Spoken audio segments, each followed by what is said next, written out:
नमस्कार। शासन की वास्तुकला श्रृंखला में आपका स्वागत है।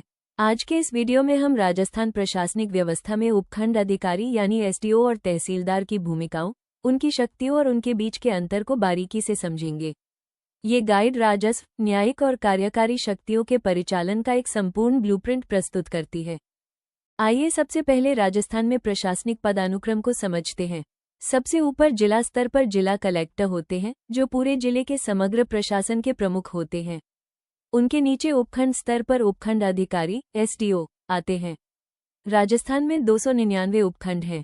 इसके बाद तहसील स्तर आता है, जहां तहसीलदार की तैनाती होती है। यहाँ कुल 368 तहसीलें हैं, जिनमें 339 पुरानी और 29 नई तहसीलें शामिल हैं। तहसील के नीचे उप तहसील स्तर पर नायब तहसीलदार कार्य करते हैं। वृत्त स्तर पर राजस्व निरीक्षक यानी गिरदावर तैनात होते हैं और सबसे जमीनी यानी ग्राम स्तर पर पटवारी होते हैं, जो 11,340 पंचायतों का कार्य संभालते हैं। उपखंड अधिकारी यानी एसडीओ को जिला कलेक्टर की आंख और कान कहा जाता है। एसडीओ की भर्ती राजस्थान प्रशासनिक सेवा (RAS) के माध्यम से सीधी भर्ती द्वारा होती है या राजस्थान तहसीलदार सेवा (RTS) से पदोन्नति पाकर अधिकारी इस पद पर पहुंचते हैं। इनकी नियुक्ति प्राधिकारी राज्य सरकार होती है। विभिन्न राज्यों में नामकरण, इस पद को अलग अलग राज्यों में अलग नामों से जाना जाता है। उत्तर प्रदेश और राजस्थान में इन्हें उपखंड अधिकारी एसडीओ कहते हैं, तमिलनाडु में उप कलेक्टर और महाराष्ट्र में प्रांत अधिकारी कहा जाता है। इनका मुख्य कार्य अपने उपखंड क्षेत्र में जिला प्रशासन के प्रतिनिधि के रूप में काम करना है। एसडीओ के पास दो प्रमुख प्रकार की शक्तियां होती हैं। पहला, भूमि राजस्व अधिकारी के रूप में नक्शे और भूमि रिकॉर्ड तैयार करवाना। 5,000 वर्ग मीटर तक की भूमि के रूपांतरण लैंड कन्वर्जन की स्वीकृति देना। तहसीलदार, नायब तहसीलदार, गिरदावर और पटवारी कार्यालयों का निरीक्षण करना। राजस्व विवादों का निपटारा करना और सरकारी भूमि पर अतिक्रमण को रोकना। दूसरा, न्यायिक अधिकारी के रूप में भूमि की सीमाओं से जुड़े विवादों की सुनवाई करना। चरागाह और वन भूमि के विवादों का समाधान निकालना। संपत्ति विभाजन और उत्तराधिकार से संबंधित मामलों का निपटारा करना। किराया मुक्त भूमि की जांच करना और मुआवजा मामलों का निर्धारण करना।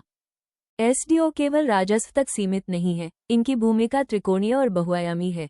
मजिस्ट्रेट के रूप में इनके पास प्रथम या द्वितीय श्रेणी के मजिस्ट्रेट की शक्तियां होती हैं।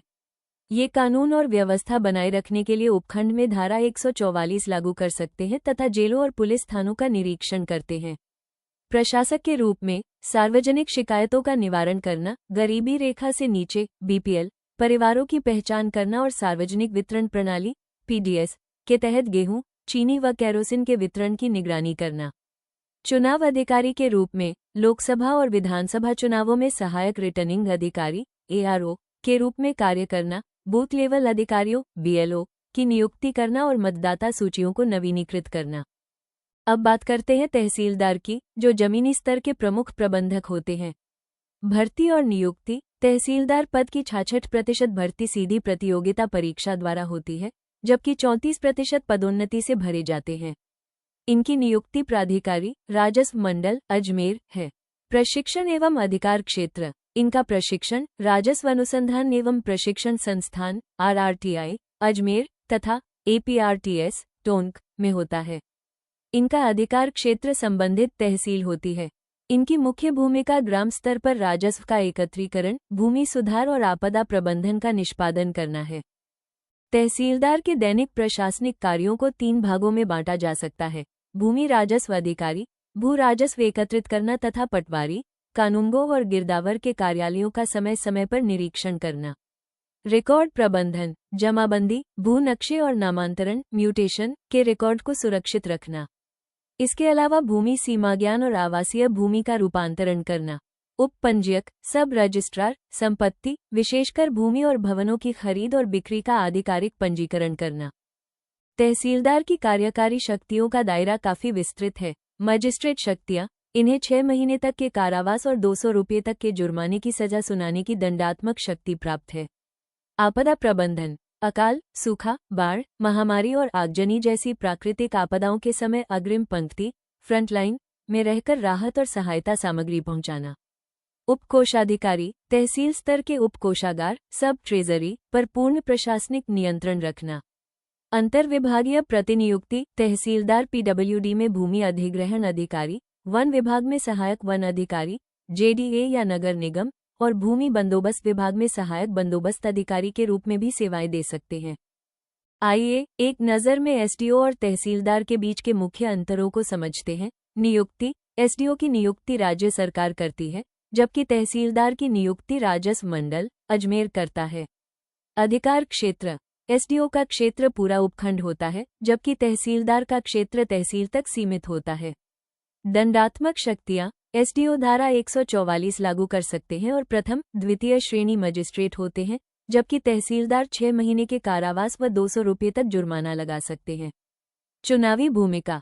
एसडीओ सहायक रिटर्निंग अधिकारी होते हैं, वहीं तहसीलदार मतदाता सूची तैयार करवाने व राशन वितरण की निगरानी करते हैं।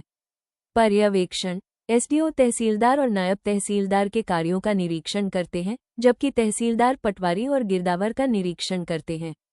भूमि रूपांतरण। एसडीओ 5000 वर्ग मीटर तक की भूमि का रूपांतरण कर सकते हैं, जबकि तहसीलदार आवासीय भूमि रूपांतरण का कार्य करते हैं। राजस्व प्रशासन का ये पारिस्थितिकी तंत्र 4 स्तरों पर कार्य करता है। स्तर 1 पटवारी। ये सबसे निचला स्तर है जो जमीनी रिपोर्टिंग, जमाबंदी को अद्यतन करने और अतिक्रमण की सूचना देने का काम करता है। स्तर 2 तहसीलदार। पटवारी से ऊपर तहसीलदार नामांतरण, म्यूटेशन का निपटारा, कर वसूली और सीमा ज्ञान का निष्पादन करते हैं। स्तर 3 एसडीओ। तहसीलदार के ऊपर एसडीओ राजस्व मामलों में अपीलीय अधिकारी होते हैं, जो भूमि विवादों का न्यायिक समाधान करते हैं। स्तर 4 जिला कलेक्टर। सबसे शीर्ष पर जिला कलेक्टर होते हैं, जो जिले के अंतिम अपील और सर्वोच्च कार्यकारी प्राधिकारी हैं।